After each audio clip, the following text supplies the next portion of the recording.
আসসালামু আলাইকুম প্রিয় দর্শক বন্ধুরা, আশা করি মহান আল্লাহ তাআলার অশেষ মেহেরবানিতে আপনারা সবাই ভালো আছেন এবং সুস্থ আছেন। আপনাদের সবাইকে স্বাগত জানাচ্ছি আমাদের আজকের এই বিশেষ ভিডিওতে।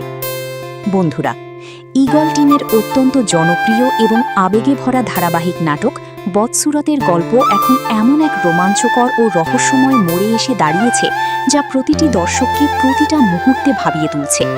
বিশেষ করে জামালের সরলতা, তার পরিবারের নোংরা চক্রান্ত এবং মায়ার জীবনের নতুন লড়াই, সব মিলিয়ে নাটকটি এখন অনন্য এক উচ্চতায় পৌঁছে গেছে।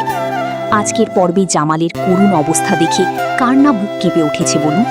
আর মায়ার সেই কান্না দেখে সত্যিই চোখের পানি ধরে রাখা কঠিন ছিল। আজকের এই ভিডিওতে আমরা আলোচনা করব এই পর্বের কিছু গুরুত্বপূর্ণ ডিটেলস নিয়ে। আগামী পর্বে জামালের জীবন কোন দিকে মোড় নিতে পারে এবং আগামী পর্বটি ঠিক কবে এবং কখন ইউটিউবে আপলোড করা হবে, পুরো বিষয়টি বিস্তারিত জানতে ভিডিওটি একটুও না কেটে শেষ পর্যন্ত আমাদের সাথেই থাকুন।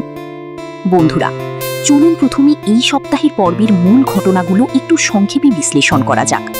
আমরা দেখেছি মায়া যখন জানতে পারে যে জামাল আসলে হজে যায়নি, তখন সে সত্য অনুসন্ধানে জামালের বাড়িতে ছুটে যায়।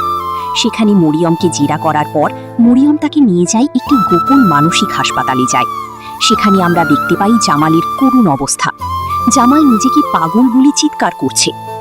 মরিয়ম মায়াকে বুঝিয়েছে যে ম্যানেজার মোশাররফ যখন টাকা নিয়ে পালাচ্ছিল তখন জামাল তাকে বাধা দেয় এবং মোশাররফ জামালের মাথায় আঘাত করে পালিয়ে যায়। এরপর থেকেই নাকি জামালের এই মানসিক অবস্থা। কিন্তু দর্শক বন্ধুরা, একটু গভীরভাবে চিন্তা করলেই বোঝা যায় এই পুরো ঘটনার পিছনে রয়েছে মরিয়ম, রোমান এবং জামালের নিজের পরিবারের এক চরম নোংরা ষড়যন্ত্র। তারা জামালকে সুস্থ করার নাটক করে আড়ালে তাকে মানসিক হাসপাতালে আটকে রেখেছে, যাতে জামালের কোটি টাকার সম্পত্তি ও ব্যবসা তারা নিজেরা ভোগ করতে পারে। মরিয়মের পরিবারের যখন টাকা ভাগাভাগির দৃশ্যটি আমরা দেখি, তখনই তাদের আসল লোভী রূপ আমাদের সামনে পরিষ্কার হয়ে যায়। তারা মায়াকে বিশ্বাস করানোর জন্য কান্নাকাটির যে অভিনয় করেছিল তা নিয়ে নিজেদের মধ্যে হাসাহাসি পর্যন্ত করছিল। অন্যদিকে মায়ার জীবনেও এসেছে এক বিরাট ঝড়। বদরুল তাকে ডিভোর্স পেপার পাঠিয়েছে। একদিকে যখন মায়া নিজের সততা ও পরিশ্রমে সফল হচ্ছে, প্রায় 16 লক্ষ টাকার বিল পাচ্ছে, ঠিক তখনই তার এই ডিভোর্স পেপার পাওয়া তাকে জামালের এই পাগলামি কি আসলেই সত্যি, নাকি এর পেছনে লুকিয়ে আছে বড় কোনো পরিকল্পনা? নাটকের শেষ দৃশ্যে আমরা দেখেছি রোমান যখন জোর করে জামালকে দিয়ে কাগজে সই করিয়ে তার সব সম্পত্তি নিজের নামে লিখে নিতে যায়, তখন জামাল হঠাৎ করেই পাগলামি শুরু করে, রোমানকে মারধর করে এবং তার মাথা ফাটিয়ে দেয়। বন্ধুরা, জামালের এই আচরণ কিন্তু অত্যন্ত সূক্ষ্ম একটি ইঙ্গিত দেয়। জামাল হয়তো পুরোপুরি পাগল হয়ে যায়নি। সে বুঝতে পেরেছে যে তার চারপাশের আপন মানুষগুলো আসলে তার পরম শত্রু। তাই সে নিজেকে রক্ষা করতে এবং এই লোভী মানুষগুলোকে ধোঁকা দিতেই পাগল হওয়ার ভান করছে। কারণ সে যদি স্বাভাবিক আচরণ করে তবে তারা তাকে মেরেও ফেলতে পারে। জামালের এই নীরব লড়াই সত্যিই প্রশংসার দাবিদার এবং গল্পে এটাই সবচেয়ে বড় টুইস্ট হতে যাচ্ছে। তাহলে বন্ধুরা, আগামী পর্বে কি কি বড় ধামাকা আমাদের জন্য অপেক্ষা করছে? আগামী পর্বে জামালের সম্পত্তি নিয়ে তার নিজের পরিবারের ভেতরেই বড় ধরনের ফাটল ধরবে।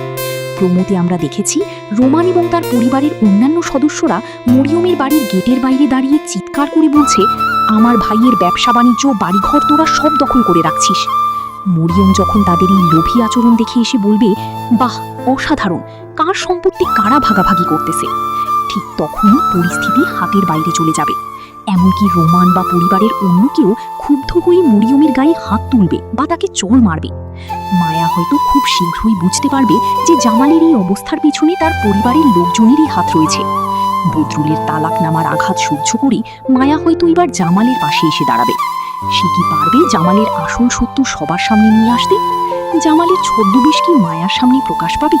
এটি দেখতেই আমাদের পরবর্তী পর্বের জন্য অপেক্ষা করতে হবে। প্রিয় দর্শক বন্ধুরা, এবার আসি অত্যন্ত গুরুত্বপূর্ণ একটি তথ্যে, যা আপনারা অনেকেই জানতে চেয়েছেন।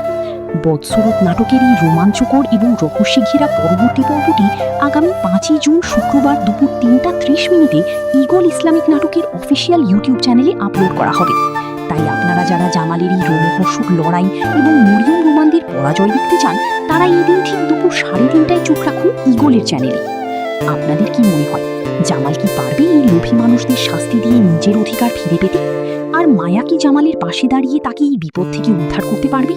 আপনাদের মূল্যবান মতামত অবশ্যই আমাদের ভিডিওর কমেন্ট বক্সে লিখে জানাবেন। ভিডিওটি ভালো লাগলে দয়া করে একটি লাইক দেবেন, বন্ধুদের সাথে শেয়ার করবেন এবং এই নাটকের পরবর্তী সকল আপডেট সবার আগে পেতে আমাদের চ্যানেলটি সাবস্ক্রাইব করে পাশে থাকা বেল আইকনটি বাজিয়ে রাখবেন। আজ এই পর্যন্তই। সবাই ভালো থাকুন, সুস্থ থাকুন এবং নিরাপদে থাকুন। দেখা হবে পরবর্তী ভিডিওতে নতুন কোনো আপডেট নিয়ে।